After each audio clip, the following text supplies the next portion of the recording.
তৃতীয় ধাপের উপজেলা ভোটে আওয়ামী লীগ সমর্থকদের জয় জয়কার। ব্যালটে প্রতীকের ভুলে বগুড়া সদরে ভাইস চেয়ারম্যান পদে নির্বাচন স্থগিত। বেনজির আহমেদের স্ত্রীর নামে মাদারীপুরে 2 বছরে কেনা হয় 90 একর ভূমি।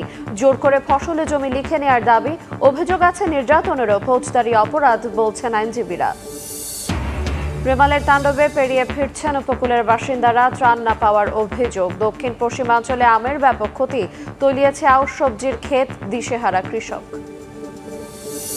এই বাস কিভাবে রেজিস্ট্রেশন পেল? কিছু সিঙ্গেল ডাকারকে স্লিপার করেছে। ইফাদ, বিকে অটোমোবাইলস এরা বিআরটিকে আলাদা টাকা দেয়। গাড়ি দেখানো হতো না, গাড়ি না দেখে নাম্বার দিত। বেআইনি হলেও চেসিস বিক্রির আগেই ম্যানেজ নম্বর। গোমর ফাঁস করলেন স্লিপার বাসের মালিকরাই। আমদানিকারক বিআরটিএ পাল্টাপাল্টি দোষারোপ। নিয়ন্ত্রণে উদ্যোগের আশ্বাস। এবং সেন্ট্রাল আফ্রিকান রিপাবলিকে লাল সবুজের পতাকা সবার উপরে। যেখানে অন্যরা ব্যর্থ সেখানেই ডাক পড়ে বিএনএসএফ এর শান্তিরক্ষীদের। নারীরাও বিশেষ প্রশিক্ষণ প্রাপ্ত।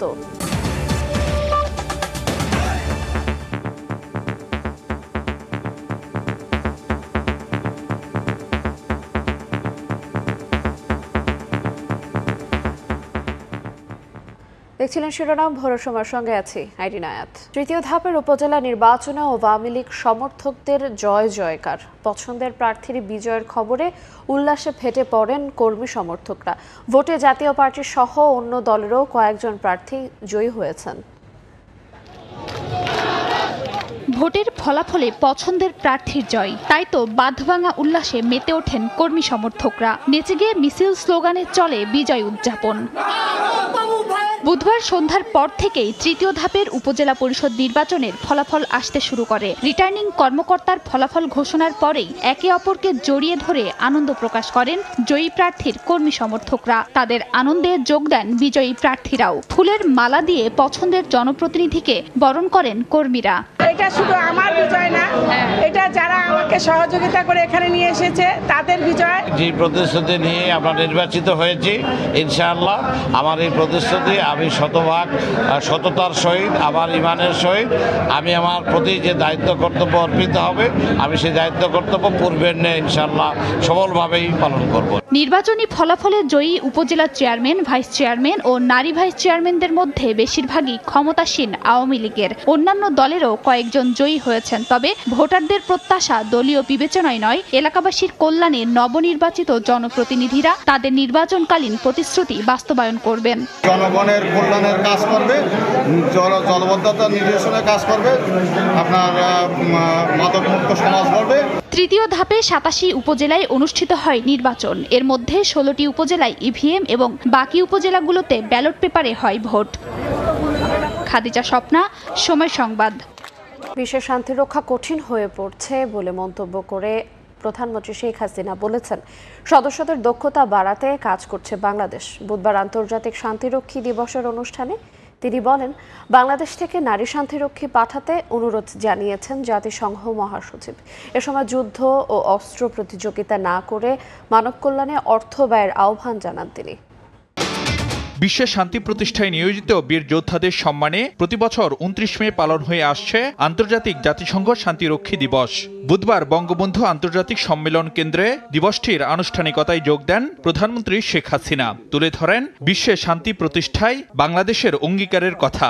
প্রত্যেকেই আমাদের শান্তিরক্ষীদের ভূয়সী প্রশংসা করেন। বক্তব্যে চ্যালেঞ্জময় নতুন বৈশ্বিক বাস্তবতায় শান্তিরক্ষী মিশনে বাংলাদেশের সদস্যদের আরও বেশি প্রশিক্ষিত করে পাঠানোর কথা জানান সরকার প্রধান। বলেন, বাংলাদেশ থেকে এখন আরও বেশি নারী সদস্য নিতে আগ্রহী জাতিসংঘ। জাতিসংঘের সেক্রেটারি জেনারেল নিজেই আমাকে এটা বলেছেন যে আমরা যেন আরও বেশি করে নারী শান্তিরক্ষী প্রেরণ করি। বাংলাদেশের শান্তিরক্ষীগণ যাতে বিশ্বের সবচেয়ে চ্যালেঞ্জিং এবং বিপজ্জনক অঞ্চলসমূহে সৃষ্ট পরিস্থিতি মোকাবেলা করতে পারে, সেজন্য তাদের সময়োপযোগী প্রশিক্ষণ দিয়ে প্রস্তুত রাখা হয়েছে। এ সময় যুদ্ধ ও অস্ত্র প্রতিযোগিতায় টাকা না ঢেলে জলবায়ু পরিবর্তনের অভিঘাত মোকাবেলা সহ মানব কল্যাণে অর্থ ব্যয় করতে ক্ষমতাধর দেশগুলোর প্রতি আহ্বান জানান শেখ হাসিনা। যুদ্ধ মানব জাতির জন্য কি কল্যাণ বয়ে আনছে। আমরা শান্তির কথা বলি, কিন্তু সংঘাতে লিপ্ত হই কেন? অস্ত্র তৈরি আর প্রতিযোগিতা, এই অর্থটা জলবায়ু অভিঘাত থেকে মানব জাতিকে রক্ষা করার জন্য সেই ফান্ডে সেই অর্থ দিতে পারে এবং ক্ষুধার্ত এবং শিক্ষা বঞ্চিত যে সমস্ত শিশুরা তাদেরও শিক্ষা এবং স্বাস্থ্য ও ক্ষুধা নিবৃত্ত করবার জন্য ব্যবহার করতে পারে।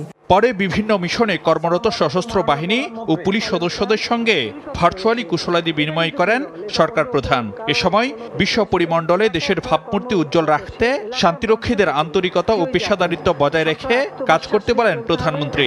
বিজয়ী জাতি হিসেবে মর্যাদা নিয়ে চলতে হবে মাথা উঁচু করে। ফারুক ভিয়া, রবিন, সময় সংবাদ, Dhaka.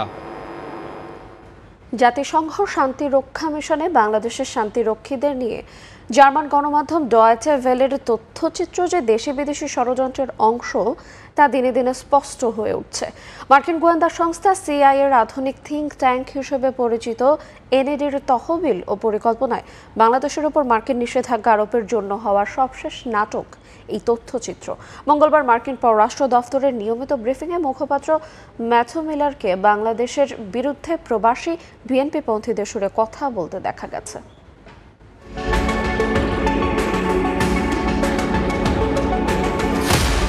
How concerned are you that its officers are being deployed in UN missions? জাতিসংঘ শান্তিরক্ষী দিবসের আগের দিন ওয়াশিংটনে মার্কিন পররাষ্ট্র দপ্তরের নিয়মিত ব্রিফিং। মার্কিন সংস্থা এনইডির পরিকল্পনার শেষ নাটকটি মঞ্চস্থ হয় মঙ্গলবার মার্কিন স্টেট ডিপার্টমেন্টের এই ব্রিফিংয়ে। বেগম খালেদা জিয়ার সাবেক সহকারী প্রেস সচিব নেত্র নিউজ ও ডয়েচে ভেলের পরিকল্পনায় তৈরি করা বিতর্কিত প্রতিবেদনকে সামনে এনে জাতিসংঘ বাহিনীতে বাংলাদেশের অংশীদারিত্ব নিয়ে প্রশ্ন আনেন।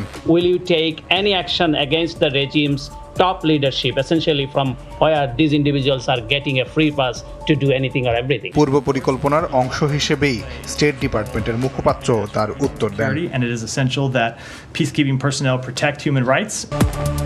এবার আসা যাক যে নাটক সাজিয়ে ডয়েচে ভেলে তথ্যচিত্রটি নির্মাণ করে সেই গল্পে। দ্বাদশ জাতীয় সংসদ নির্বাচনের আগ থেকেই বাংলাদেশ বিরোধী অপপ্রচারে মেতে ওঠে সুইডেন ভিত্তিক প্রতিষ্ঠান নেত্র নিউজ ও টকশো সঞ্চালক জিল্লুর রহমানের এনজিও সিজিএস। দুটি প্রতিষ্ঠানই মার্কিন গোয়েন্দা সংস্থা সিআইএর থিঙ্ক ট্যাঙ্ক এনইডির তহবিলে পরিচালিত। আন্তর্জাতিক গোয়েন্দা পর্যবেক্ষকদের মতে সিআইএর এজেন্ডা বাস্তবায়নে এনইডি বিভিন্ন দেশের কথিত সুশীলদের ওপর ভর করে। নির্বাচনের পর থেকে জিল্লুর তার ব্যক্তিগত ইউটিউব চ্যানেল এবং চ্যানেল আইয়ের তৃতীয় মাত্রা ইউটিউব চ্যানেল থেকে ব্যাপক প্রচারণায় নামেন। সে অনুযায়ী তার টকশোর মূল বিষয় হয়ে ওঠে বাংলাদেশ সরকারের বিরুদ্ধে কি কি নিষেধাজ্ঞা আসছে। জিল্লুরের গত 4.5 মাসের টকশোগুলো খেয়াল করলে দেখা যাবে সরকার বিরোধী আলোচকদের এনে স্যাংশন আসার কথা বলানোই ছিল মূল প্রতিপাদ্য।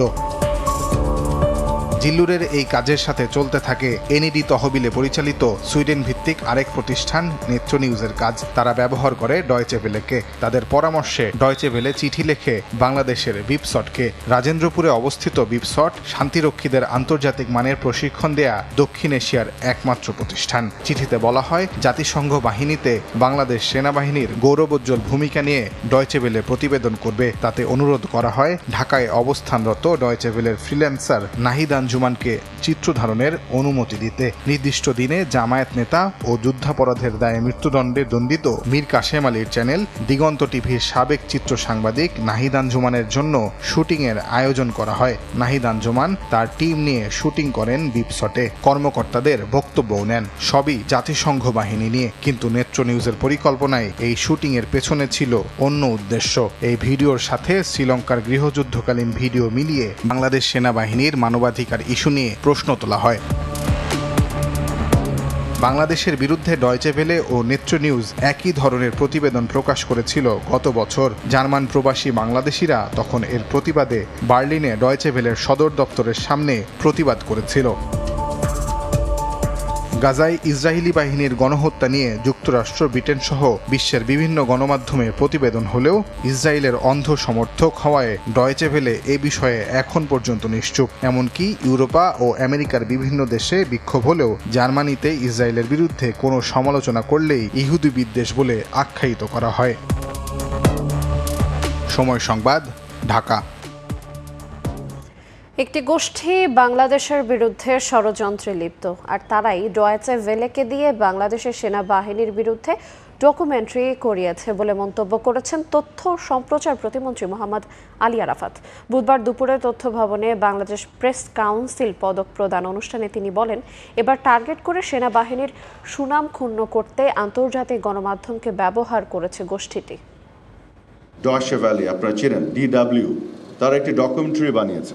তারা টার্গেট করেছে একটা প্রতিষ্ঠানকে এবং এই দেশকে, বাংলাদেশ সেনাবাহিনী, তার মান সম্মান, তার ইন্টিগ্রিটি, সেটিকে টার্গেট করেছে এবং আন্তর্জাতিকভাবে শান্তিরক্ষা মিশনে আমাদের যে পারফরমেন্স, আমরা গোটা বিশ্বব্যাপী আমাদের যে সুনাম, সেই সুনামকে ক্ষুণ্ণ করার জন্য, আমাদেরকে খাটো করে দেখানোর জন্য এক ধরনের ম্যালিশিয়াস, দুরভিসন্ধিমূলক একটি অপপ্রচারমূলক একটি ডকুমেন্টারি তারা তৈরি করেছে। বাংলাদেশকে খাটো করার জন্য একটি গোষ্ঠী একটা সিন্ডিকেট করেছে, একটা নেক্সাস তৈরি করেছে, করে তারা এইভাবে আন্তর্জাতিক কিছু গণমাধ্যমকে ব্যবহার করে এই ধরনের অপপ্রচার তারা করছে। আজিজ বেনজিরের দায় নিয়ে আওয়ামী লীগ সরকারের পদত্যাগ দাবি করেছেন বিএনপি মহাসচিব মির্জা ফখরুল ইসলাম আলমগীর। তার অভিযোগ, দুর্নীতিবাজ ও জনগণের অধিকার হরণ করাদের সৃষ্টি করেছে সরকার। আর আওয়ামী লীগ সাধারণ সম্পাদক ওবায়দুল কাদের বলেছেন, ব্যক্তি অপরাধের দায় নেবে না কোনো বাহিনী, অপরাধীদের চিহ্নিত করে ব্যবস্থা নেয়ার বিষয়ে বদ্ধপরিকর সরকার। দুর্নীতি ও জনগণের অধিকার হরণের অভিযোগে সাবেক সেনাপ্রধান জেনারেল আজিজ আহমেদের বিরুদ্ধে মার্কিন নিষেধাজ্ঞা আর সাবেক আইজিপি বেনজির আহমেদের দুর্নীতির অনুসন্ধানে তদন্ত শুরু করেছে দুদক। এ নিয়ে রাজনীতির মাঠেও চলছে বিতর্ক। ক্ষমতাসীন দল আর বিরোধী দলের পাল্টাপাল্টি অভিযোগ আর সমালোচনায় উত্তাপ ছড়াচ্ছে রাজনৈতিক অঙ্গনে। রাজধানীর ইঞ্জিনিয়ারিং ইনস্টিটিউশন মিলনায়তনে বিএনপির প্রতিষ্ঠাতা জিয়াউর রহমানের ৪৩তম মৃত্যুবার্ষিকীর আলোচনা সভায় যোগ দেন দলটির শীর্ষ নেতারা। এ সময় মহাসচিব মির্জা ফখরুল দাবি করেন, আজিজ বেনজির সরকারের সৃষ্টি, তাদের অপরাধের দায় নিয়ে সরকারকে পদত্যাগের আহ্বান জানান তিনি। সাবেক পুলিশ প্রধান আমেরিকান স্যাংশন পাওয়ার পরেও তাকে আপনারা আইজি বানিয়েছেন। একইভাবে যে সাবেক সেনা প্রধান, তাকে স্যাংশন দেওয়া হয়েছে একটা মাত্র কারণে, যে সে বাংলাদেশের লুট করেছে, চুরি করেছে এবং নির্বাচনে বাধা সৃষ্টি হয়ে দাঁড়িয়েছে। বন্ধুগণ, এই দায় কি শুধু ওদের, না এই দায় এই সরকারের, যারা আজকে জোর করে ক্ষমতা দখল করে বসে আছে, যে এখন আপনাদের রিজাইন করা উচিত এই কারণে। এদিকে ধানমন্ডিতে দলীয় সভানেত্রীর কার্যালয়ে সংবাদ সম্মেলন করেন আওয়ামী লীগ সাধারণ সম্পাদক ওবায়দুল কাদের। এ সময় তিনি বলেন, ব্যক্তির অপরাধের দায় নেবে না কোনো বাহিনী, দুর্নীতির বিরুদ্ধে সরকার জিরো টলারেন্স নীতিতে বিশ্বাসী বলেই অভিযুক্তদের বিষয়ে তদন্ত করছে দুদক। তারা যেটা প্রচারণা চালাচ্ছে বেনজির, আজিজ আহমদের আওয়ামী লীগের সৃষ্টি, যা যার ব্যক্তিগত ব্যাপার। আমরা তো একটা প্রতিষ্ঠানকে দায়ী করতে পারি না। এখন ব্যাপারটা যখন প্রকাশ্যে এসেছে, তখন দুদক তদন্ত করছে, যে যতটা করেছে অপকর্ম, অপরাধ, সেজন্য শাস্তি তাকে পেতেই হবে। বিএনপির আমলে তাদের সৃষ্টি করা দুর্নীতিবাজদের বিরুদ্ধে ব্যবস্থা না নিলেও আওয়ামী লীগ এ বিষয়ে কঠোর বলে দাবি করেন সম্পাদক ওবায়দুল কাদের। আহমেদ সালেহীন, সময় সংবাদ, ঢাকা। সাবেক আইজিপি বেনজির আহমেদের বিরুদ্ধে আনা দুর্নীতির অভিযোগের বিষয়ে আইনি ব্যবস্থা নেওয়া হয়েছে। বুধবার সকালে সচিবালয়ের সংবাদ সম্মেলনে এই কথা বলেছেন প্রধানমন্ত্রীর বেসরকারি শিল্পী ও বিনিয়োগ উপদেষ্টা সালমান এফ রহমান। তিনি বলেন, যে যত ক্ষমতাশালী হোক, আর নিজস্ব গতিতে চলবে। এ অবস্থায় দেশের কলকারখানা, শিল্প ও বাণিজ্যিক প্রতিষ্ঠানে দুর্ঘটনা রোধের পাশাপাশি নিরাপদ কর্মপরিবেশ নিশ্চিত করতে শক্ত অবস্থান নিয়েছে এ সংক্রান্ত জাতীয় কমিটি। কমিটির সভাপতি প্রধানমন্ত্রীর বেসরকারি শিল্প ও বিনিয়োগ উপদেষ্টা সালমান এফ রহমানের সভাপতিত্বে বুধবার সচিবালয়ে বসে কমিটির তৃতীয় সভা। ব্রিফিংয়ে সালমান এফ রহমান জানান, এখন থেকে রাজউক এলাকার বাইরে নতুন কারখানা ও বাণিজ্যিক ভবন নির্মাণে পেশাদার প্রকৌশলীদের স্বাক্ষর ছাড়া ডিজাইন পাশ করা যাবে না। ডিসি দের আন্ডারে যে কমিটি, তারা পারমিশন দেয়, সেখানে আমরা আজকে সিদ্ধান্ত নিয়েছি স্ট্রাকচারাল ইঞ্জিনিয়ার, ইলেকট্রিক্যাল ইঞ্জিনিয়ার ওদের লিস্ট দিবে এবং ডিসি যারা যখন দিবেন তারা দেখবে তালিকাভুক্ত যারা আছেন তাদের সই আছে কিনা যে ডিজাইনে। এ সময় সাংবাদিকদের প্রশ্নের জবাবে তিনি বলেন, বেনজির আহমেদের বিরুদ্ধে দুর্নীতির যে অভিযোগ উঠেছে সে বিষয়ে আইন অনুযায়ী ব্যবস্থা নেওয়া হবে। এক্ষেত্রে সরকার কোনো হস্তক্ষেপ করবে না। ওবায়দুল কাদের সাহেব কিন্তু ক্লিয়ারলি বলেছেন যে যদি কেউ আইন ভঙ্গ করে থাকে তাহলে আইন অনুযায়ী ব্যবস্থা নেওয়া হবে। এখানে কিন্তু সরকারের কোনো রকমের কোনো এম্বারেসমেন্টের আমি কিন্তু বিশ্বাস করি না হবে। আইন তার নিজের গতিতে চলবে। কারখানাগুলোতে কর্মপরিবেশ নিশ্চিত করতে এরই মধ্যে ১৭২টি মার্কেট এবং ১০,২০৭টি কলকারখানা পরিদর্শন করে কঠোর নিয়মনীতি মেনে চলার নির্দেশনা দেওয়া হয়েছে বলে জানান সালমান এফ রহমান। কলকারখানাগুলি আমরা কিন্তু পরিদর্শনটা করেছি। প্রশ্ন আশিস, সময় সংবাদ, ঢাকা। সাবেক আইনজীবী বেনজির আহমেদের স্ত্রীর নামে মাত্র ২ বছরে প্রায় ৯০ একর জমি কেনা হয়েছে। এত বিপুল সম্পত্তি কেনার টাকা কোথা থেকে এলো তা নিয়ে আলোচনা হলেও যাদের কাছ থেকে কেনা হয়েছে তারা স্বেচ্ছায় দিয়েছেন কিনা সেই প্রশ্ন অনুচ্চারিতই থেকে গেছে। খোঁজ নিয়ে জানা গেছে বেনজির আহমেদের কাছে জমি বিক্রি করা অনেকেই জোর জবরদস্তির শিকার হয়েছেন। কেউ কেউ জমি না দেয়ায় নির্যাতিত হওয়ার অভিযোগও করেছেন। সঞ্জয় কর্মকার অভিজিতের রিপোর্ট, ছবি তুলেছেন শাহাদাত আকুন। গোপালগঞ্জ ও মাদারীপুরের সীমানাবর্তী রাজৈর উপজেলা। অবসরে যাওয়ার ১ মাস আগ পর্যন্ত মাত্র ২ বছরে প্রায় ৯০ একর জমি কেনা হয়েছে সাবেক আইজিপি বেনজির আহমেদের স্ত্রী জিশান মির্জার নামে। ১১৩টি দলিলে কেনা এসব জমির বেশিরভাগই ফসলি জমি। এত জমি কেনার টাকা যোগান দিতে দুর্নীতি হয়েছে কিনা তা জানতে সাবেক আইজিপিকে সপরিবারে হাজির হতে তলব করেছে দুদক। আর এই সুযোগে নিজেদের উপর হওয়া জবরদস্তির বিষয়ে মুখ খুলতে শুরু করেছেন রাজৈরের ভুক্তভোগীরা। তাদের অভিযোগ, স্ত্রীর নামে জোর করে ফসলি জমি লিখে নিয়েছেন বেনজির আহমেদ, আর এতে সহায়তা করেছেন তৈয়ব আলী নামে স্থানীয় এক ব্যক্তি। জমি লিখে না দিলে নির্যাতনের শিকারও হতে হয়েছে অনেককে। দেখাইতে আবার আমাদের দলিলের উপর দিয়ে সে আবার দলিল করছে। আমার এক ভাইয়ের জায়গা আছে 2 বিঘা, হ্যাঁ জবরদস্তি খাইতে দিয়েছিল। খাওয়ার জন্য হে কয় যে এই জায়গায় নামতে হলে পরা এই প্লেন দিয়ে নামতে হবে। সত্য হয় তাহলে নিশ্চয়ই তার বিচার হবে, এবং আমাদের মাননীয় প্রধানমন্ত্রী এই ব্যাপারে জিরো টলারেন্সে আছে। এই ব্যাপারে ঊর্ধ্বতন কর্তৃপক্ষ তদন্ত করে দেখবে। 60 বিঘার অতিরিক্ত জমি থাকলে কোনো ব্যক্তির নামে বা পরিবারের নামে, সেটা কিন্তু সরকার আইন আমলে নিতে পারে। যারা ক্ষতিগ্রস্ত তারা যদি আইনের আওতায় আসে, মামলা করে, সেই ক্ষেত্রে কিন্তু বিষয়টি আদালত বিবেচনা করে দেখতে পারে। মাদারীপুরে সাবেক পুলিশ প্রধানের বিপুল সম্পত্তির খবর জেলায় ব্যাপক আলোড়ন সৃষ্টি হয়েছে। সঞ্জয় কর্মকার, অভিজিৎ, সময় সংবাদ, মাদারীপুর। ছিনতাইয়ের আগে সাজানো হয় নাটক। এক পর্যায়ে দিনে দুপুরে ৭০ লাখ টাকা ছিনতাই করে নিয়ে যায় একটি চক্র। রাজধানীর কদমতলীতে ঘটে এই ঘটনা। গ্রেফতার এড়াতে চক্রের কোনো সদস্যই সঙ্গে রাখত না মোবাইল। ছিনতাইয়ের ঘটনায় পরিকল্পনাকারী সহ 5 জনকে গ্রেফতার করেছে পুলিশ। জায়গায় অভিযান চালিয়ে আমরা 3 জন ডাকাত সর্দারকে গ্রেপ্তার করেছি। এদেরকে গ্রেপ্তার করার পরে আমরা তাদের কাছ থেকে প্রায় 9.5 লক্ষ টাকা উদ্ধার করেছি, এবং কারা কিভাবে কোথায় বসে বসে পরিকল্পনা করেছে, কিভাবে তারা রেকি করে সর্বশেষে ওই জায়গাতে বসে ডাকাতিটা করেছে, সেই পরিকল্পনাগুলো আমাদের কাছে বলেছে। পুলিশ জানায়, গ্রেফতার এড়াতে অতি সতর্ক এই ডাকাত চক্রের কোনো সদস্যের কাছে মোবাইল পাওয়া যায়নি। এর আগে কোতোয়াল থানা পুলিশ আরও 2 সদস্য বাবু ও শাহ আলমকে গ্রেফতার করেছে। তাদের কাছে মলম ছিল এবং গুল ছিল।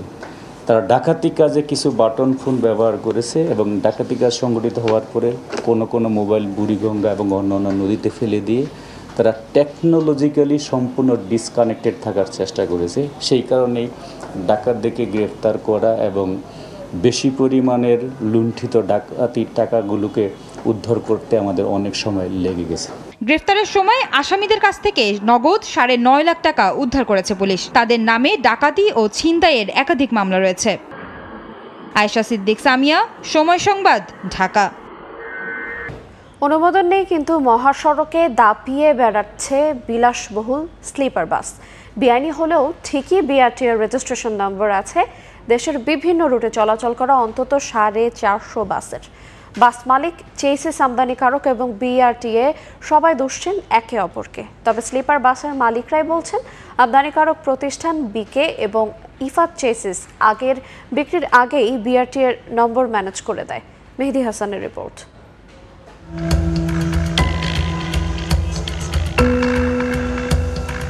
রাজধানীর ব্যস্ততম গাবতলী বাস টার্মিনাল।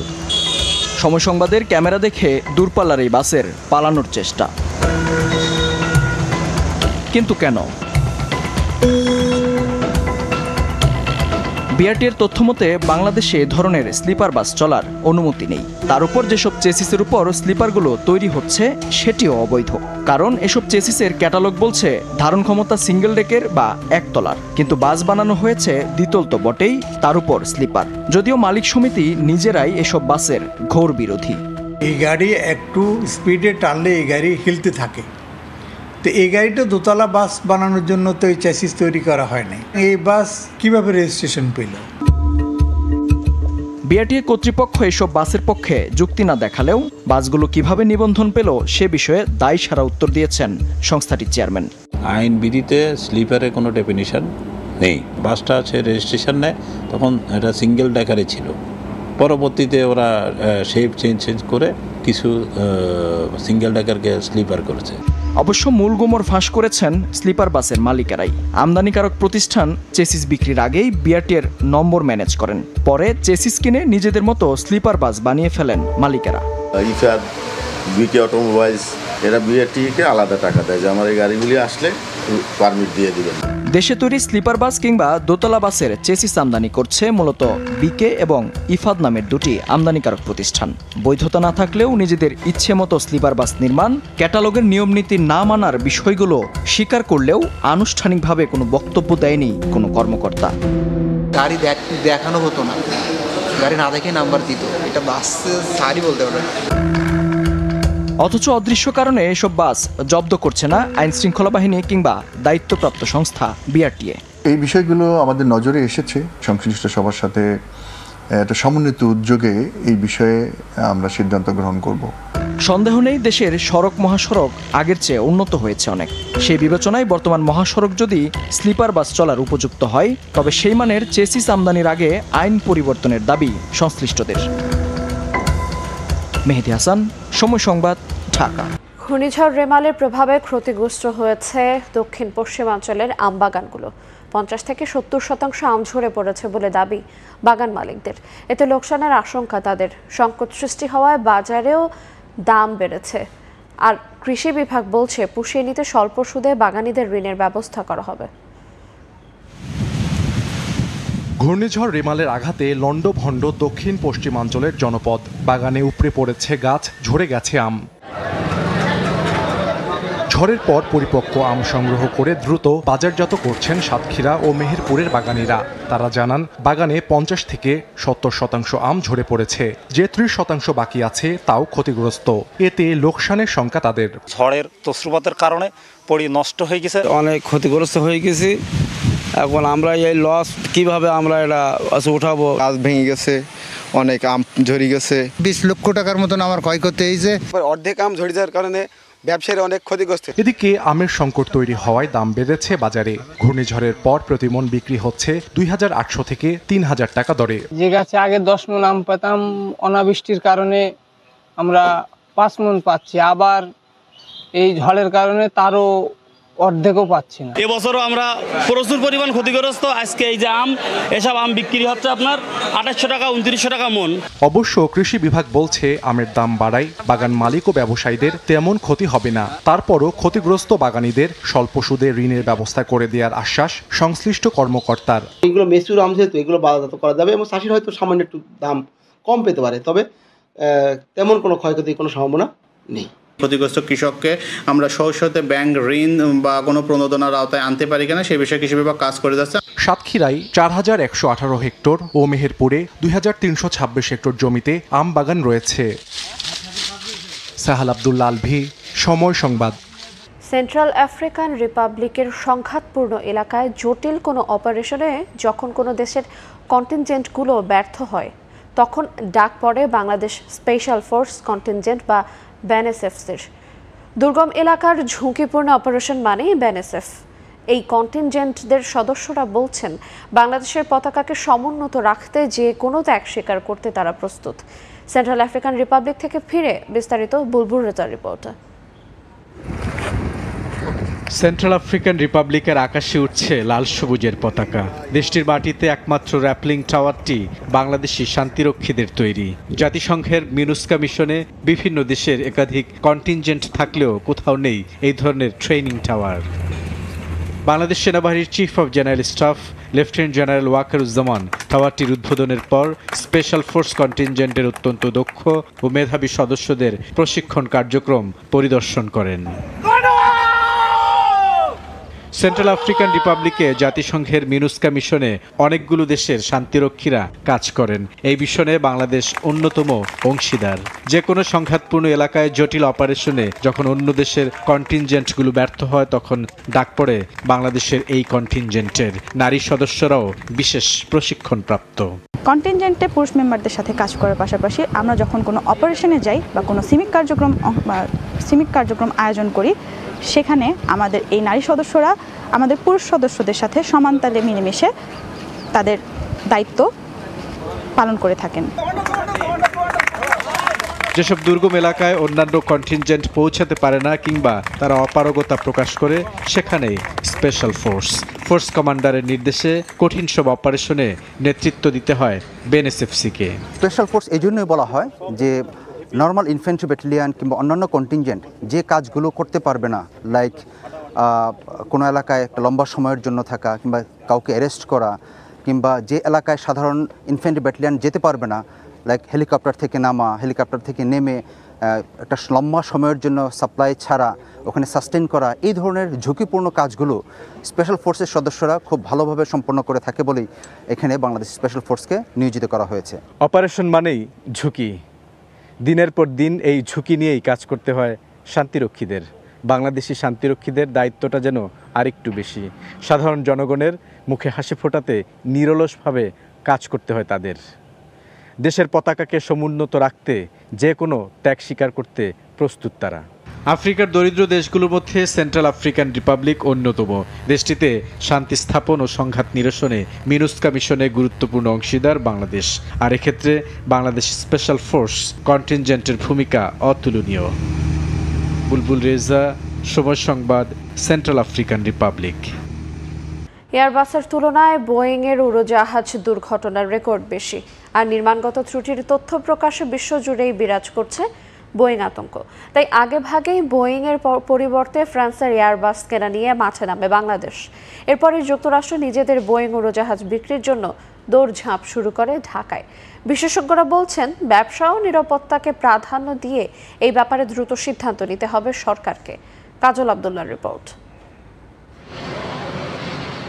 বহর সম্প্রসারণে নতুন 10টি উড়োজাহাজ কিনবে বিমান বাংলাদেশ এয়ারলাইন্স। এ অবস্থায় আগেভাগেই বোয়িংয়ের পরিবর্তে ফ্রান্সের এয়ারবাস কেনা নিয়ে মাঠে নামে বাংলাদেশ। ফ্রান্সের প্রেসিডেন্ট ইমানুয়েল ম্যাক্রো গত সেপ্টেম্বরে ঢাকা সফরে এসে সেরে ফেলেন দ্বিপাক্ষিক আলোচনাও। এরপরই অর্ডার পেতে নির্বাচনের আগে থেকেই দৌড়ঝাঁপ শুরু করে বিশ্বমোড়ল যুক্তরাষ্ট্রের বোয়িং কোম্পানি। আর্থিক প্রস্তাব দেওয়ার পাশাপাশি সরকারের উচ্চ পর্যায়ে নানাভাবে বৈঠক করছে বোয়িংয়ের প্রতিনিধি দল। এতে নেতৃত্ব দিচ্ছেন ভারত ও দক্ষিণ এশিয়া অঞ্চলে বিক্রয় ও বিপণন বিভাগের ভাইস প্রেসিডেন্ট রায়ান ওয়ার। সম্প্রতি বোয়িংয়ের উড়োজাহাজের উৎপাদনগত যান্ত্রিক ত্রুটি বৃদ্ধি পাওয়ায় দুর্ঘটনার সংখ্যা বাড়ছে, শঙ্কায় ফেলেছে বিশ্বব্যাপী ব্যবহারকারী এয়ারলাইন্সগুলোকে। বিশেষজ্ঞরা বলছেন, অনেক আগে থেকেই ছোট ছোট ত্রুটিগুলো চোখ রাঙাচ্ছে বোয়িংয়ের কিন্তু ইনসিডেন্ট বলেন অ্যাক্সিডেন্ট বলেন সংখ্যা কিন্তু অনেক বেশি। তো 737 ম্যাক্সেরই যতগুলো হয়েছে টোটাল এয়ারবাসে তা হয়নি। সো এইটা একটা ছিল, আর এই অরিজিনালসটা ছিল যে কেন হচ্ছে টুকটুক টুকটুক ছোট লেগে, কিন্তু একটা সংকেত, ওয়ার্নিং। এই ছোট ছোট থেকে অনেক সময় বড় কিছু হয়। তথ্য অনুযায়ী বোয়িংয়ের তুলনায় দুর্ঘটনা কম, জ্বালানি ও পরিচালন ব্যয় সাশ্রয়ী, যাত্রী ধারণ ক্ষমতা বেশি হওয়ায় চাহিদা বাড়ছে এয়ারবাসের। এভিয়েশন বিশেষজ্ঞরা বলছেন, উড়োজাহাজ নির্মাণ দীর্ঘ হওয়ায় দ্রুত সিদ্ধান্ত নিতে হবে সরকারকে। সেক্ষেত্রে ব্যবসা ও নিরাপত্তাকে প্রাধান্য দেওয়ার পরামর্শ তাদের। গত বছর আমাদের প্যাসেঞ্জার ট্রাফিক 32% গ্রোথ হয়েছে ঢাকা থেকে। এই গ্রোথটা যদি আমাদেরকে ধরে রাখতে হয় তাহলে কিন্তু আমাদের ফ্লিট বাড়ানো ছাড়া কোনো গতি নাই। সেইগুলো যদি না বাড়াতে পারি তাহলে কিন্তু আমরা পিছিয়ে পড়ে যাব সবসময়। বাংলাদেশ বিমানের বহরে থাকা 21টি উড়োজাহাজের মধ্যে 16টি বোয়িংয়ের। তবে সংশ্লিষ্টদের সংখ্যা, বহরে নতুন কোম্পানির উড়োজাহাজ যুক্ত হলে 20 বছরে পরিচালন ব্যয় বাড়তে পারে প্রায় $1,500 কোটি। কাজল আব্দুল্লাহ, সময় সংবাদ, ঢাকা। বেসরকারি একটি ব্যাংক টিকিটের টাকা আটকে রাখায় হজ পালন নিয়ে অনিশ্চয়তা তৈরি হয়েছে 682 জন হজ যাত্রীর। 2 দফায় লিখিত নির্দেশনা দিয়েও সমাধান পায়নি ধর্ম মন্ত্রণালয়। এরপরও মন্ত্রী বলছেন অবিলম্বে সমস্যার সমাধান হবে। নিজামুদ্দিনের ছবিতে আতিকুর রহমান তমালের রিপোর্ট। সামর্থ্যবান মুসলমানের অত্যাবশ্যকীয় ইবাদত হজ। বাংলাদেশ থেকে এবার হজে যাচ্ছেন 85,000-এর বেশি মুসল্লি। এখন পর্যন্ত হজযাত্রা নিয়ে বড় কোনো অভিযোগ পাওয়া না গেলেও 682 জনের হজযাত্রা নিয়ে তৈরি হয়েছে অনিশ্চয়তা। বেসরকারি একটি ব্যাংক হাজিদের টাকা আটকে রাখায় এই সমস্যা সৃষ্টি হয়েছে। ধর্ম মন্ত্রণালয় থেকে 2 দফা টাকা ছাড় করতে লিখিত নির্দেশ দেওয়ার পরও অর্থ ছাড় করেনি প্রিমিয়ার ব্যাংক। জানা গেছে আকবর হজ গ্রুপ এবং নর্থ বেঙ্গল হজ ট্যুরস নামের দুটি এজেন্সির গাফিলতির কারণেই তৈরি হয়েছে এই সংকট। আকবর গ্রুপের হাতে ছিল 428 জন হজযাত্রী, আর বাকিরা নর্থ বেঙ্গল ট্যুরসের হাতে। সব মিলিয়ে হজযাত্রীদের উড়োজাহাজের টিকিট বাবদ 13,28 লাখ টাকা প্রিমিয়ার ব্যাংকে জমা আছে।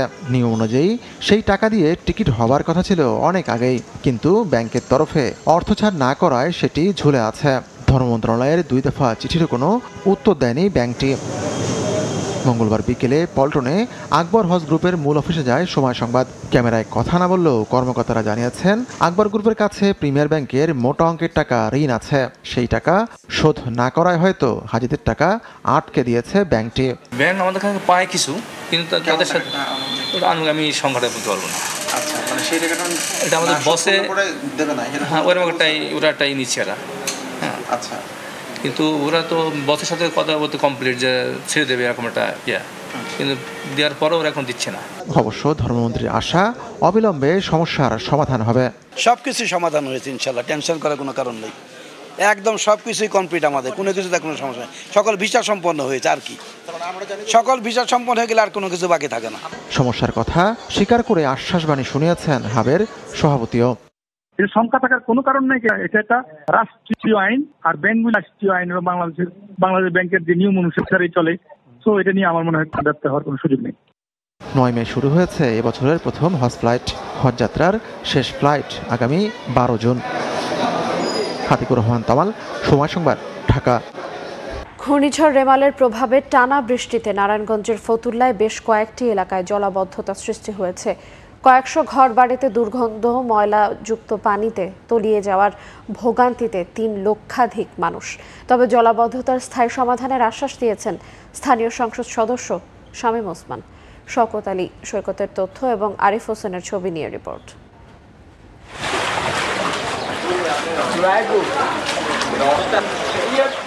মাত্র একদিনের বৃষ্টির পানিতে তলিয়ে রাস্তাঘাট, ঘরবাড়ি, ব্যবসা প্রতিষ্ঠান, সর্বত্র ময়লা ও দুর্গন্ধযুক্ত পানি। চলাচলের ভরসা এখন নৌকা ও ভ্যান গাড়ি। ঘূর্ণিঝড় রেমালের প্রভাবে টানা বৃষ্টিতে নারায়ণগঞ্জ জেলা সদরের ফতুল্লা থানার লালপুর, পোষপুকুর পাড়, আলামিনবাগ, মুন্সিবাগ সহ অন্তত 15টি পাড়া মহল্লায় সৃষ্টি হয়েছে জলাবদ্ধতা। প্রতিটি রাস্তায় প্রায় কোমর সমান পানি। কয়েকশো বাড়িঘর তলিয়ে নষ্ট হচ্ছে আসবাবপত্র। বন্ধ হয়ে গেছে রান্নাবান্না সহ গৃহস্থালী সব কাজ। গত 3 দিন ধরে পানিতে ভাসমান অবস্থায় জীবনযাপন করছেন প্রায় 3 লক্ষ মানুষ। ঘাট তো ডুবে রয়েছে, হাড়িবাতি ডুবে রয়েছে, বাসে না অনেক আমাদের কষ্ট। গ্যাসের চুলা ডুবে রয়েছে, বাথরুম ডুবে রয়েছে, নামতে আমাকে না আডু পানি, ওইদিকে যাইতে কমর পানি, বুক পানি। ওরা ট্রান্সমিটারটাই নষ্ট, আবার মোটর আছে, সেই মোটর নিম্নতম 4 থেকে 5 ফুট পানির নিচে এখনো। মসজিদ ডুবে গেছে, মসজিদে নামাজ পড়তে পারি না। অতি তাড়াতাড়ি যেন আমাদের এই পানির সমস্যা সমাধান করে। ঘূর্ণিঝড়ের সময় বিদ্যুতের 210 মেগাওয়াট ক্ষমতা সম্পন্ন একটি ট্রান্সফরমার বিকল হয়ে যাওয়ায় মোটর চালানো সম্ভব হচ্ছে না। এতে নিষ্কাশন সম্ভব হচ্ছে না পানি। এলাকাবাসীর বিদ্যুৎ বিল 90 লাখ টাকা বকেয়া থাকায় ডিপিডিসি কর্তৃপক্ষ সচল ট্রান্সফরমার প্রতিস্থাপন করছে না। বিষয়টি জানতে পেরে বুধবার বিকেলে লালপুর সহ প্লাবিত কয়েকটি এলাকা পরিদর্শন করেন স্থানীয় সংসদ সদস্য শামীম ওসমান। নিজ উদ্যোগে ট্রান্সফরমার কিনে বৃহস্পতিবার থেকে মোটর চালিয়ে পানি নিষ্কাশনের আশ্বাস দেন তিনি। পাশাপাশি জলাবদ্ধতার স্থায়ী সমাধানেরও প্রতিশ্রুতি দেন। ট্রান্সফরমার যেটা লাগবে সেটা আমি আমার নিজের ব্যক্তিগত পকেটে পয়সা দিয়ে কিনে দিচ্ছি, কারণ এই ছোটো ব্যাপারে তাকে আমি বিরক্ত করব না। তবে 80-90 লক্ষ টাকা যে বিলটা আছে, আমরা জেলা প্রশাসকের সাথে কথা হয়েছে এবং আমি নিজে ডিও লেটার দিয়ে এটা মৌকুব করার জন্য চাবো, কিন্তু এর পরবর্তী যে বিলগুলি হবে সেগুলি আমরা দেওয়ার চেষ্টা করব এবং কিভাবে দিব সেটা আমরা ব্যবস্থা করব। ফতুল্লার লালপুর ও আশপাশের এলাকাগুলোর জলাবদ্ধতার স্থায়ী সমাধানে এলজিডি মন্ত্রণালয়ে প্রকল্প রয়েছে। এটি বাস্তবায়ন হলে লালপুর থেকে ইসদাইর পর্যন্ত 2 কিলোমিটার সড়কটির উন্নয়ন সহ আধুনিক ড্রেনেজ ব্যবস্থা হবে বলেও জানান শামীম ওসমান। সময় সংবাদ, নারায়ণগঞ্জ। গ্রামীণ সাংবাদিকতা ক্যাটাগরিতে বাংলাদেশ প্রেস কাউন্সিল পদক 2023 পেয়েছেন সময় সংবাদের পটুয়াখালী জেলা প্রতিবেদক শিকদার জাবের হোসেন। বুধবার বিকেলে তথ্য ভবনে বাংলাদেশ প্রেস কাউন্সিল এবং তথ্য সম্প্রচার মন্ত্রণালয় আয়োজিত প্রেস কাউন্সিল পদক 2023 তুলে দেন তথ্য সম্প্রচার প্রতিমন্ত্রী মোহাম্মদ আলী আরাফাত। সাগর ও নদী বেষ্টিত দ্বীপ রাঙাবালিতে নেই হাসপাতাল, 2 লাখ মানুষের ভরসা হাতুড়ে ডাক্তার এবং কবিরাজের তাবিজ কবচ। এই বিষয়ে 2022 সালে সময় সংবাদে শিকদার জাবের হোসেনের বিশেষ প্রতিবেদনের জন্য তরুণ এই সাংবাদিককে দেয়া হয় প্রেস কাউন্সিল পদক। এবছর 6 ক্যাটাগরিতে বিভিন্ন গণমাধ্যমের 4 জন ব্যক্তি ও 2টি প্রতিষ্ঠানকে পদক দেয়া হয়। প্রথম বছর আজীবন সম্মাননা ডক্টর আবুল মনসুর আহমদ অনুষ্ঠানের সভাপতি। 2 বছর ধরে ঠিকমতো পানি সরবরাহ হয় না গঙ্গা কপোতাক্ষ সেচ প্রকল্পের আওতাধীন কয়েক লাখ কৃষককে নির্ভর করতে হচ্ছে সেচ পাম্পের উপর। এই কারণে প্রতি বছর কৃষকের বাড়তি খরচ হচ্ছে 250 থেকে 300 কোটি টাকা। সঙ্গে বেড়েছে ফসলের উৎপাদন খরচও। তবে এ নিয়ে কোনো সমাধান দিতে পারেননি পানি উন্নয়ন বোর্ড। লোটাস রহমান সোহাগের রিপোর্ট। ঝিনাইদহের শৈলকুপা উপজেলার চাঁদপুর গ্রামের দিগন্ত বিস্তৃত মাঠ, গঙ্গা কপোতাক্ষ সেচ প্রকল্পের প্রধান সেচ খাল বয়ে গেছে পাশ দিয়েই। এ খালের পানি দিয়েই ফসল আবাদ হলেও গত 2 বছর ধরে বন্ধ পানি সরবরাহ। একই অবস্থা জিকে সেচ প্রকল্পের আওতাধীন ঝিনাইদহ, চুয়াডাঙ্গা, কুষ্টিয়া ও মাগুরা জেলার কৃষকের অধিকাংশ জমিতে চাষাবাদ করা হচ্ছে সেচ পাম্প দিয়ে। কৃষক জানায়, জিকে সেচ খালের পানি দিয়ে প্রতি বিঘা জমিতে ধান আবাদে খরচ হয় 600 টাকা, আর সেচ পাম্প থেকে পানি দিয়ে আবাদ করতে খরচ হয় 8 থেকে 10,000 টাকা। এই হিসাবে প্রতি বছর 4 জেলার অন্তত 4 লাখ কৃষকের বাড়তি খরচ হচ্ছে 250 থেকে 300 কোটি টাকা। বোরিং বাদি কতটুকু ধান ধর্ম যায়, 5,000 তেল লাগে, তাতে একবার ধান দিলে আবার খরচ হয় 10,000 টাকা। 8-10,000 টাকা তেল খরচ হবে এই ধান জন্মাতে, আর নাহলে পানি থাকলে এই ধান খরচগুলো আমাকে হতো না। পানি যদি না থাকে তাহলে মানুষজন কি খাবে আর কি করবে? আশপাশে যেসব গাছপালা টালা আছে না, 2-1 বছর পরে ওই সব গাছপালাও সব মরে সাফ হয়ে যাবে। 18 বছর আমি শাক তুলি ক্যানালের থেকে, তা পানি নেই, তা আমি শাক তুলবো কইতে। এদিকে পানি দিত তাহলে আমাদের আবাদটা শুরু হয়ে যেত, আবার ধান শুরু হয়ে যেত। তবে সংকটের সমাধান নেই পানি উন্নয়ন বোর্ডের কাছে। গত বছর 2,500 কোটি টাকার ডিপিপি মন্ত্রণালয়ে পাঠানো হয়েছে বলে গতানুগতিক বক্তব্য সংশ্লিষ্ট কর্মকর্তার। জিকে এটা রিহ্যাবিলিটেশন একটি প্রক্রিয়া প্রায় চূড়ান্ত পর্যায়ের মধ্যে আছে, প্ল্যানিং কমিশনে আছে। আশা করতেছি যে চলতি অর্থ বছর নাগাদই এটা একনাক করতে অনুমোদিত হবে। পানি উন্নয়ন বোর্ডের তথ্য মতে দক্ষিণ পশ্চিমাঞ্চলের 13টি উপজেলার প্রায় 1,21,525 হেক্টর জমিতে সেচ দেওয়া হয় জিকে সেচ প্রকল্পের মাধ্যমে। বর্তমানে খরিফ 1 মৌসুমে কিছুটা পানি সরবরাহ করা হলেও বাকি সময় বন্ধ রাখছে কর্তৃপক্ষ। লোটাস রহমান সোহাগ, সময় সংবাদ, ঝিনাইদহ। নদী খনন করে মাটি রাখা হয় তীরে। বৃষ্টির পানিতে সেই মাটির একাংশ পরে আবারও ভরাট হয় নদী। বাকি অংশ বিভিন্নভাবে অন্যত্র বিক্রি করে স্থানীয় প্রভাবশালীরা। এ কারণে কোনো কাজেই আসেনি প্রায় 73 কোটি টাকা খরচ করে চুয়াডাঙ্গার 6টি নদী পুনঃখনন প্রকল্পের কার্যক্রমের। তবে প্রকাশ্যে মাটির ব্যবসা হলেও গতানুগতিক ব্যবস্থা নেওয়ার আশ্বাস পানি উন্নয়ন বোর্ডের।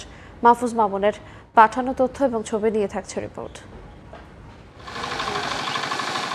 2019 সাল থেকে 2022 সালের মধ্যে চুয়াডাঙ্গার চিত্রা, কুমার, নবগঙ্গা, করতোয়া, নৌকার খাল ও ভৈরব নদী পুনঃখনন করে পানি উন্নয়ন বোর্ড। এলাকাবাসী জানান, খননের পর মাটি রাখা হয় নদীর তীরে। এর মধ্যে মাটির একাংশ বৃষ্টির পানির সঙ্গে ধসে আবারও ভরাট হয় নদী। এ কারণে 2 বছর আগে ও পরের নদীগুলোর চিত্র দেখতে একই রকম। অন্যদিকে মাটির বাকি অংশ বিক্রি করে শেষ করছে স্থানীয় প্রভাবশালীরা। অনেকেই আবার জায়গা ফাঁকা পেয়ে নদীর তীরে শুরু করেছেন চাষাবাদ। কোটি কোটি টাকা খরচ করে নদী পুনঃখননের কোনো সুফল পাচ্ছেন না স্থানীয়রা। এত টাকা পয়সা খরচ করে দিয়ে এবার সেই খালটা আবার বুঝে আবার কোনো কাজে আসছে না। আবার আস্তে আস্তে কেটে নিয়ে চলে গিয়েছে, ওই ধোয়া নিয়ে এসে আরো বুঝে গিয়েছে। এভাবে থাকলে আর একেবারেই বুঝে যাবে। কোটি কোটি টাকা খরচ করে যে পাড়টা বেঁধে দিল, এতে সরকারের লাভ হলো কি বা জনগণের লাভ হলো কি? মাটি যেতে কেটে বিক্রি করে দেয়।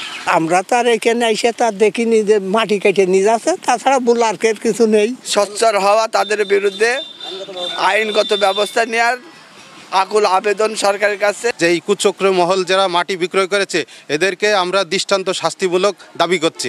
নদীর তীরের মাটি বিক্রেতাদের বিরুদ্ধে ব্যবস্থা নেওয়ার গতানুগতিক আশ্বাস সংশ্লিষ্ট কর্মকর্তার। যে সকল ব্যক্তি অবৈধভাবে এই মাটি অপসারণ করছে তাদের বিরুদ্ধে আইনানুগ ব্যবস্থা গ্রহণ করা হয়েছে এবং নিয়মিত মামলা রুজু করা হয়েছে। এই বিষয়ে পানি উন্নয়ন বোর্ড পরবর্তীতে প্রয়োজন হলে আইনগত ব্যবস্থা গ্রহণ করবে। পানি উন্নয়ন বোর্ডের তথ্য মতে চুয়াডাঙ্গার ৬টি নদীর ৮৫ কিলোমিটার খননে ব্যয় হয় প্রায় ৭২ কোটি ২১ লাখ টাকা। সময় সংবাদ, চুয়াডাঙ্গা। বাংলাদেশ সেনাবাহিনীর ১৭ পদাতিক ডিভিশন সিলেট অঞ্চলের তত্ত্বাবধানে আন্তর্জাতিক জাতিসংঘ শান্তিরক্ষী দিবস ২০২৪ উদযাপন করা হয়েছে।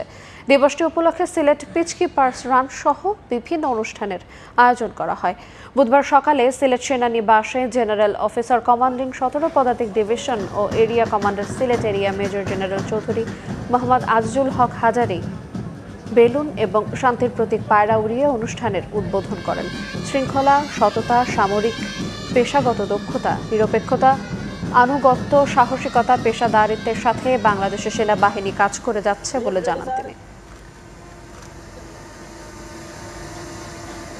বৃষ্টি স্নাত এই মনোমুগ্ধকর সকালে সিলেট সেনানিবাসে প্রধান অতিথি কর্তৃক বেলুন উড়ানো। এই মুহূর্তে গোয়াইনঘাটে আছেন সহকর্মী ইকরামুল কবির। পানিবৃদ্ধির সর্বশেষ অবস্থা জানতে সরাসরি যাচ্ছি তার কাছে।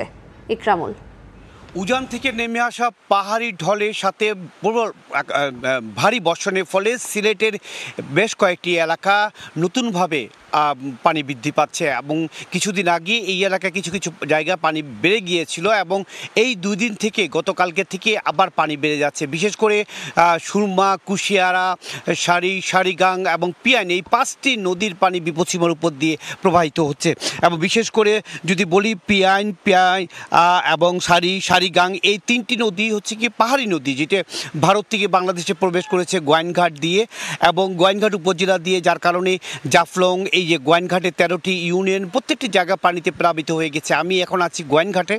এই গোয়াইনঘাটেরই বেশি ক্ষতিগ্রস্ত হয়েছে। গোয়াইনঘাটের যে পিকনিক স্পটগুলো আছে বা পর্যটন কেন্দ্রগুলো আছে সেই পর্যটন কেন্দ্রগুলো পুরো পানিতে তলিয়ে গেছে। জাফলং, বিছনাকান্দি, রাতারগুল কিংবা সাদা পাথর সব পানিতে তলিয়ে গেছে। এদিকে কোম্পানিগঞ্জ, জৈন্তা সব জায়গায় পানি থই থই করছে। গতকালকে সারা রাত বিভিন্ন উপজেলা প্রশাসনের পক্ষ থেকে, বিভিন্ন স্বেচ্ছাসেবী সংগঠনের পক্ষ থেকে বিভিন্ন মানুষজন গিয়ে বাসাবাড়ির থেকে মানুষজনকে উদ্ধার করেছে। আপনি দেখতে পাচ্ছেন এই যে চতুর্দিকে পানিতে বন্দী অবস্থায় রয়েছে এই ঘরের মানুষের। এখানে একটি আশ্রয়ণ প্রকল্প আছে, সেই আশ্রয়ণ প্রকল্পতেই পানিতে ঢুকে গেছে। আমি যদি বাইরে আরেকটি বাড়ি দেখাতে চাই, পুরো এই ধরনের প্রায় দ্বীপের মতন হয়ে গেছে এই গোয়াইনঘাট এলাকা। দূরে আর যদি দেখাতে চাই, দূরে আর কয়েকটি বাড়ি দেখা যাচ্ছে এবং দূরে একটি গ্রাম দেখা যাচ্ছে পুরো পানির নিচে তলিয়ে গেছে। বিশেষ করে গতকালকে থেকেই যে বিপদসীমার উপরে বেশি করে উঠা শুরু হয়েছে, তার আগের দিন শুধুমাত্র কানাইঘাট বিপদসীমার উপর দিয়ে প্রবাহিত হচ্ছে। গতকালকে সুরমা নদী বিপদসীমার উপর দিয়ে কানাইঘাটে আরও বৃদ্ধি পায়। প্রায় এই মুহূর্তে যদি বলি 1 মিটার 20 সেকেন্ড 1.20 মিটার উপর দিয়ে প্রবাহিত হচ্ছে। এর মধ্যে গতকালকে কুশিয়ারা নদী অমলশ্রীতে বিপদসীমার উপর দিয়ে প্রবাহিত হয়েছে প্রায় 1 মিটার উপর দিয়ে। এই মুহূর্তে আরও গোয়াইন এবং সারিগাং এই 3টি নদীর পানি দ্রুত গতিতে বাড়ছে। আপনি দেখতে পাচ্ছেন পানির যে স্রোত, এগুলো কিন্তু পাহাড়ি ঢল নামছে। এই পাহাড়ি ঢলের কারণে তীব্র বেগে পানি প্রবেশ করছে জনপদে। এই জনপদ এমনিতেই একটু পানি বাড়লেই, উজান থেকে পানি নামলেই এই এলাকায় বন্যা প্লাবিত হয়ে যায় এবং আকস্মিক বন্যা দেখা দিয়েছে। বিশেষ করে 2022 সালের বন্যার পরে এই এলাকার মানুষেরা আতঙ্কের মধ্যে আছে, কারণ 2022 সালে গোয়াইনঘাট, কোম্পানিগঞ্জ, জৈন্তা এই জকিগঞ্জ এই পুরো এলাকার মানুষ পুরো পানিতে তলিয়ে গিয়েছিল এবং এই মুহূর্তে আজকে সকালে আমি যেটা জানতে পেরেছি জকিগঞ্জে কয়েকটি জায়গায় ভাঙ্গন দেখা দিয়েছে, নদীর কুশিয়ারা নদীর বাঁধ ভাঙ্গন দেখা দিয়েছে। আর অনেক বাঁধ দিয়ে পানি প্রবেশ করছে। জৈন্তার যেই বাঁধ রয়েছে সেই বাঁধ দিয়ে পানি প্রবেশ করছে। কানাইঘাটে সুরমা নদীর কয়েকটি বাঁধের জায়গা দিয়ে ফাটল দেখা দিয়েছে।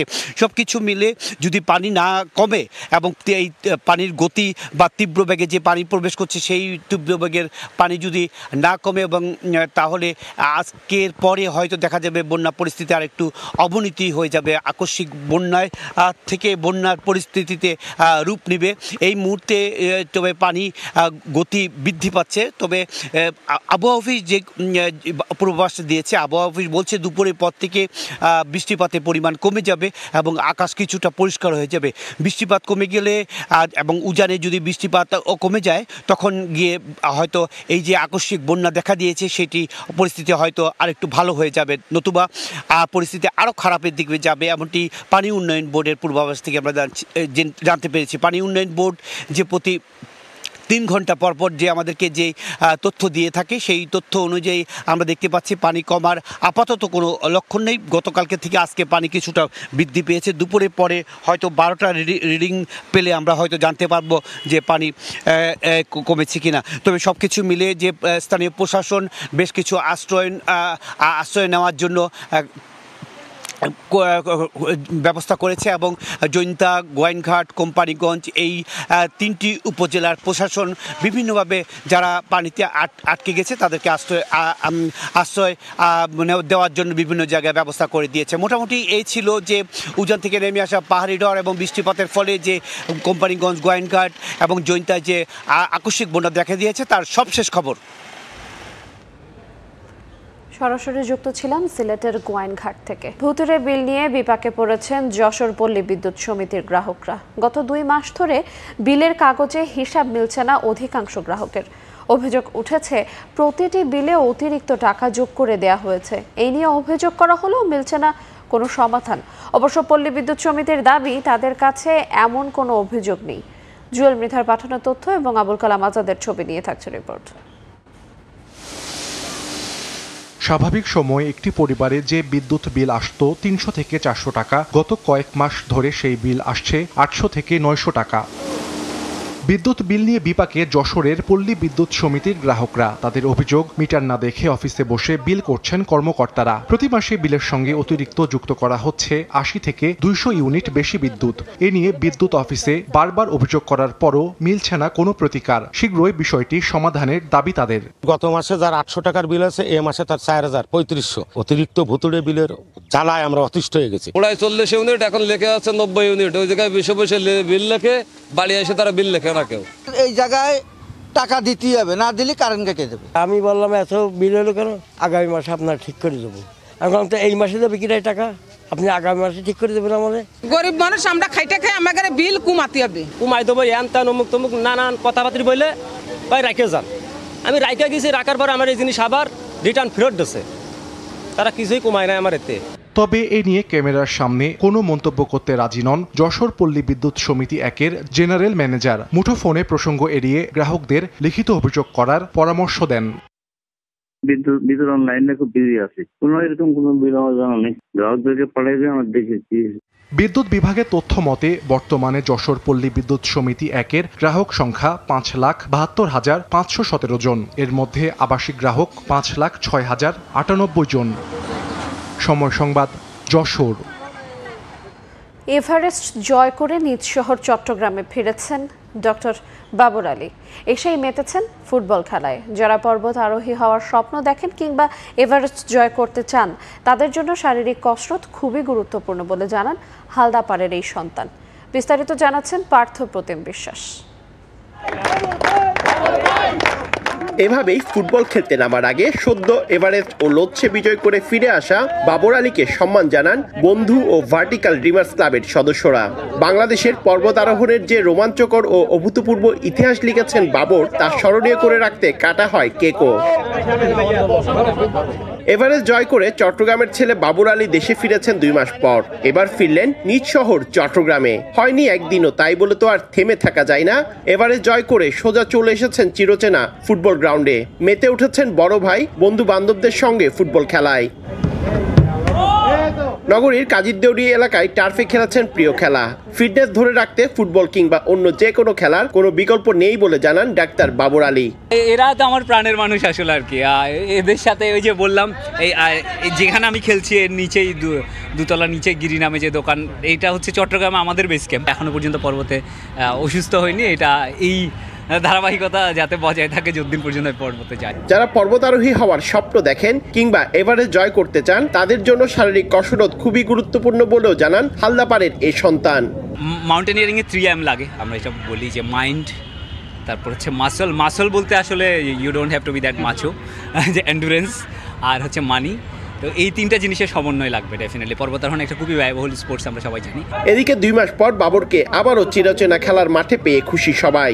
নিশ্চয়ই তার সারাদিন অনেক প্রোগ্রাম ছিল, অনেক ব্যস্ততার মধ্যে ছিল, বাট ফুটবল খেলার জন্য দেখলাম যে সে হাজির। আমরা সবাই সারপ্রাইজড আর কি, যে এত তাড়াতাড়ি খেলার জন্যই চলে আসবে। ওনার সাথে পাহাড়ে গিয়েছি কিংবা বিভিন্ন ট্যুরে যাই, দেখি হচ্ছে ওনার ক্লান্তি বলতে এই শব্দটা নাই আর কি, এবং আরামপ্রিয় না, কষ্ট করতেই ভালোবাসেন এবং অল টাইম নিজের মানে গোলের প্রতি ফোকাস থাকেন। গত 19 মে হালদাপাড়ের সন্তান ডাক্তার বাবর আলী ষষ্ঠ বাংলাদেশি হিসেবে এভারেস্ট জয় করেন। এর ঠিক একদিন পরেই 21 মে তিনি বিশ্বের 4র্থ উচ্চতম স্থান লোচ্ছ পর্বতের শিখরে আরোহণ করে রেকর্ড গড়েন। পার্থপ্রতিম বিশ্বাস, সময় সংবাদ, চট্টগ্রাম। মাদারীপুর শহরের গুরুত্বপূর্ণ স্থানে বসল 260টি অত্যাধুনিক সিসিটিভি ক্যামেরা।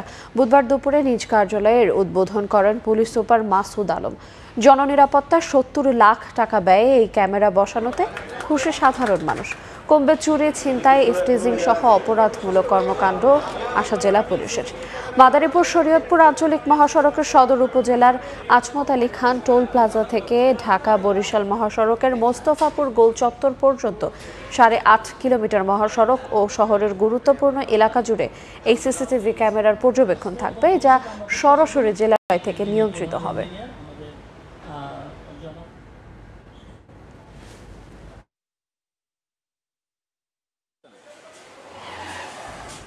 আওয়ামী লীগ সরকার ভোটের বাক্স নিজেরাই দখল করে যাকে খুশি তাকে এমপি নির্বাচিত করছে বলে মন্তব্য করেছেন ডক্টর আব্দুল মঈন খান। সকালে নরসিংদীর পলাশে জিয়াউর রহমানের 43তম মৃত্যুবার্ষিকী উপলক্ষে আলোচনা সভায় প্রধান অতিথির বক্তব্যে মন্তব্য করেন তিনি। এই সরকার এই নির্বাচনে নিজেরা বিভেদ করছে। এদেশে সুষ্ঠু নিরপেক্ষ নির্বাচন যদি ফিরিয়ে না আনা হয়, তাহলে কোনো অবস্থাতেই এদেশে গণতন্ত্রকে ফিরিয়ে আনা যাবে না। আওয়ামী লীগ সরকার দেশের অর্থনীতি ও ব্যাংক ব্যবস্থাকে ধ্বংসের দ্বারপ্রান্তে এনে দাঁড় করিয়েছে বলে মন্তব্য করেছেন বিএনপির স্থায়ী কমিটির সদস্য গয়েশ্বর চন্দ্র রায়। বিকেলে চট্টগ্রামে বিএনপির প্রতিষ্ঠাতা জিয়াউর রহমানের 43তম মৃত্যুবার্ষিকী উপলক্ষে আয়োজিত এক আলোচনা সভায় তিনি এই মন্তব্য করেন। ন্যাশনাল ব্যাংক দেখলে মানুষ অন্যদিক দিয়ে যায়, যদি আবার পকেটের টাকা কাইরা নেয়, এই অবস্থা তৈরি করছে। ভুয়া নামে জন্মায় নাই, তাদের নামে কি ক্রেডিট কার্ড নেয়া শত শত কোটি টাকা বিদেশে লুটপাট করছে। সুতরাং আজকে অর্থনীতির এই অবস্থা কেন 2 বছর আগে এই অর্থনীতির অবস্থা ছিল না? দাম বেড়েছে কাঁচা মরিচের। বাজার স্থিতিশীল রাখতে 10 মাস পর আবারও ভারত থেকে শুরু হলো কাঁচা মরিচ আমদানি। বুধবার সন্ধ্যায় 5টি ট্রাকে 37 মেট্রিক টন কাঁচা মরিচের ভারত পেট্রাপোল বন্দর দিয়ে যশোরের বেনাপোল স্থল বন্দরে প্রবেশ করে। প্রতি মেট্রিক টন $238 দরে মরিচ আমদানি করেছে 3টি প্রতিষ্ঠান। পণ্য খালাসে বন্দরের শুল্ক পরিশোধ করতে হচ্ছে প্রতি কেজিতে 39 টাকা। বেনাপোল বন্দর পর্যন্ত প্রতি কেজি মরিচ আমদানিতে খরচ পড়ছে 110 টাকা। এদিকে আমদানির খবরে একদিনেই বন্দর এলাকার খোলা বাজারে মরিচের কেজি প্রতি 200 টাকা থেকে কমে বিক্রি হয় 180 টাকায়। বাংলাদেশ থেকে কর্মী নিয়োগের স্বচ্ছতা এবং তাদের অধিকার রক্ষায় বাংলাদেশের সঙ্গে একযোগে কাজ করার আগ্রহ প্রকাশ করেছে সৌদি সরকার। বুধবার সৌদি মানব সম্পদ ও সামাজিক উন্নয়ন বিষয়ক মন্ত্রণালয়ের সহকারী উপমন্ত্রী ফয়সাল আল দাফায়ানের সঙ্গে সৌজন্য সাক্ষাৎ করেন বাংলাদেশ দূতাবাসের মিশন উপপ্রধান আবুল হাসান মৃধা। এ সময় সৌদি আরবে কর্মরত বিদেশি শ্রমিকদের মধ্যে বাংলাদেশিদের সংখ্যায় সর্বোচ্চ উল্লেখ করে সৌদি উপমন্ত্রী জানান, কঠোর পরিশ্রম ও কাজের প্রতি আন্তরিকতার কারণেই সৌদি আরবে দিন দিন বাংলাদেশি কর্মীর চাহিদা বাড়ছে।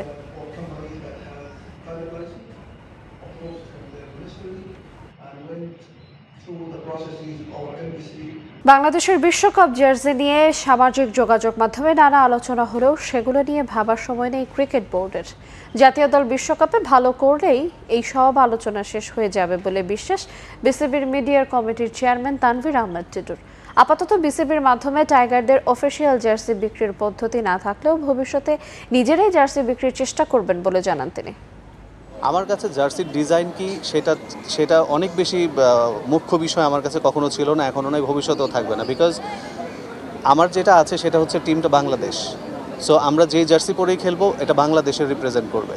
সো বাংলাদেশকে যখন রিপ্রেজেন্ট করবে তখন এই ছোটোখাটো জিনিসগুলো আমাদের কাছে অনেক বেশি মাইনে রাখবে না, যে আমরা কোনটা পরে খেললাম বা সেটা দেখতে কেমন দেখা গেল সোশ্যাল মিডিয়ায় বাকি সবাই কে কী বললো। ব্যাপার হচ্ছে যে যারা এই জার্সিটা পরে খেলবে তারা বাংলাদেশকে প্রতিনিধিত্ব করবে এবং বিশ্ব মঞ্চে যদি তারা ভালো পারফর্ম করতে পারে তাহলে এই যে দেখছেন যে কথাগুলো আসে বিভিন্ন সময়, এগুলো আসলে ওইভাবে মাথায় নিয়ে চলার মতো আসলে সুযোগ বা সময় আমাদের হয় না। আমাদের আসলে যেটি হয়েছে যে আমরা আমাদের বাংলাদেশ দল এত বেশি ম্যাচগুলো, এত বেশি ব্যাক টু ব্যাক সমস্ত টুর্নামেন্ট, সব খেলাধুলার জন্য এত বেশিভাবে এঙ্গেজ ছিল যে আয়োজন করে অনেক সময় অনেক কিছু করার ইচ্ছা থাকলেও আমাদের সবসময় সেগুলো আমরা করে উঠতে পারি না। আর জার্সি বিসিবির মাধ্যমে পাওয়ার কথা যেটি বলছেন সেটি এখনও বিসিবির মাধ্যমে পাওয়ার ব্যবস্থাটা আমরা শুরু করে কমপ্লিট করতে পারিনি, আমাদের এটা পরিকল্পনায় আছে। 2022 কাতার বিশ্বকাপে বিশ্ব চ্যাম্পিয়ন আর্জেন্টিনার সমর্থনে জার্সি গায়ের সংবাদ উপস্থাপনা করেন সময় টেলিভিশনের উপস্থাপক। সংবাদ উপস্থাপকের এমন উদ্যোগকে সাধুবাদ জানাতে বিশেষ এক উদ্যোগ নেয় বাংলাদেশে অবস্থিত দেশটির দূতাবাস। আর্জেন্টিনার দ্বিতীয় দিবসে বিশেষ সংবর্ধনা দেয়া হয় সংবাদ উপস্থাপক তাজিন খন্দকারকে। আকাশী নীলদের জন্য আগামীতেও এমন সমর্থনের প্রত্যাশা বাংলাদেশে নিযুক্ত আর্জেন্টিনার রাষ্ট্রদূতের। 2022 কাতার বিশ্বকাপ। পুরো দুনিয়া যখন বিশ্বকাপ ফুটবলে বুঁদ, তখন একই চিত্র বাংলাদেশেও। প্রিয় দল আর্জেন্টিনার সমর্থনের দূরত্বটাও যেখানে হয়নি কোনো বাধা। সাধারণ দর্শক থেকে শুরু করে বেসরকারি টেলিভিশন চ্যানেলের সংবাদ উপস্থাপকও গায়ে জড়িয়েছিলেন সেই নীল জার্সিটা। সংবাদ উপস্থাপকের সেই উদ্যোগ বাংলাদেশ ছাপিয়ে ছড়িয়ে পড়ে বিশ্বব্যাপী। এবার বিশ্ব চ্যাম্পিয়নদের সমর্থনে এমন উদ্যোগকে সাধুবাদ জানিয়েছে বাংলাদেশে অবস্থিত আর্জেন্টিনা দূতাবাস। আর্জেন্টিনার জাতীয় দিবসে বিশেষ এক সংবর্ধনা দেওয়া হলো সময় টেলিভিশনের সংবাদ উপস্থাপককে। দূতাবাসের অনুষ্ঠানে বিশ্ব চ্যাম্পিয়নদের 3 তারকা সমৃদ্ধ জার্সি সহ বিশেষ উপহার দেওয়া হয় উপস্থাপককে। And especially this one I would like you to see. Jersey পরা সেই সংবাদ উপস্থাপনায় বিশেষ কিছু মুহূর্ত তুলে ধরা হয় জায়ান্ট স্ক্রিনে। এমন উদ্যোগে বাংলাদেশ আর্জেন্টিনার ফুটবল প্রীতি বিশ্ব দরবারে ফুটে উঠেছে বলে বিশেষ ধন্যবাদ জানান বাংলাদেশে নিযুক্ত আর্জেন্টিনার রাষ্ট্রদূত এইচ.ই. মার্সেলো চেসা। বিশ্বকাপে তার এমন উপস্থাপনা আর্জেন্টিনার সবাইকে মুগ্ধ করেছে। আমাদের অনেক আগে থেকেই পরিকল্পনা ছিল তাকে বিশেষ কোনো সংবর্ধনা দেওয়ার। তাজিনকে অনেক ধন্যবাদ তার এমন উদ্যোগের জন্য। আমি আশা করি আর্জেন্টিনার কাছ থেকে আমরা ক্রীড়া বা ফুটবলের খেলাধুলার যে সমস্ত কৌশল আছে সেগুলোর জন্য প্রশিক্ষণ নেওয়ারও তাদের কাছ থেকে সুযোগটা আমরা নিতে পারি। পাকিস্তান, যুক্তরাষ্ট্র, ফ্রান্স সহ বিভিন্ন দূতাবাসের রাষ্ট্রদূতরাও আমন্ত্রিত অতিথি হিসেবে অংশ নেন এই অনুষ্ঠানে। পারভিন আক্তার, সময় সংবাদ, ঢাকা। এই পর্যায়ে শীর্ষ সংবাদগুলো জানিয়ে দেব আর একবার। দেখাইতে আবার নিচ্ছে বেনজির আহমেদের স্ত্রীর নামে মাদারীপুরে 2 বছরে কেনা হয় 90 একর ভূমি। জোর করে ফসলি জমি লিখে নেয়ার দাবি, অভিযোগ আছে নির্যাতনেরও। ফৌজদারি অপরাধ বলছেন আইনজীবীরা। এই বাস কিভাবে রেজিস্ট্রেশন পেল? কিছু সিঙ্গেল ডাকারকে স্লিপার করেছে। ইফার বিকে অটোমোবাইলস এরা বিএটিকে আলাদা টাকা দেয়। গাড়ি দেখানো হতো না, গাড়ি না দেখে নাম্বার দিত। বেআইনি হলেও চেসিস বিক্রির আগেই ম্যানেজ নম্বর। গোমর ফাঁস করলেন স্লিপার বাসের মালিকরাই। আমদানিকারক বিআরটিএ পাল্টাপাল্টি দোষারোপ, নিয়ন্ত্রণে উদ্যোগের আশ্বাস। এবং সেন্ট্রাল আফ্রিকান রিপাবলিকে লাল সবুজের পতাকা সবার উপরে। যেখানে অন্যরা ব্যর্থ সেখানেই ডাক পড়ে বেনএসএফসির শান্তিরক্ষীদের। নারীরাও বিশেষ প্রশিক্ষণপ্রাপ্ত।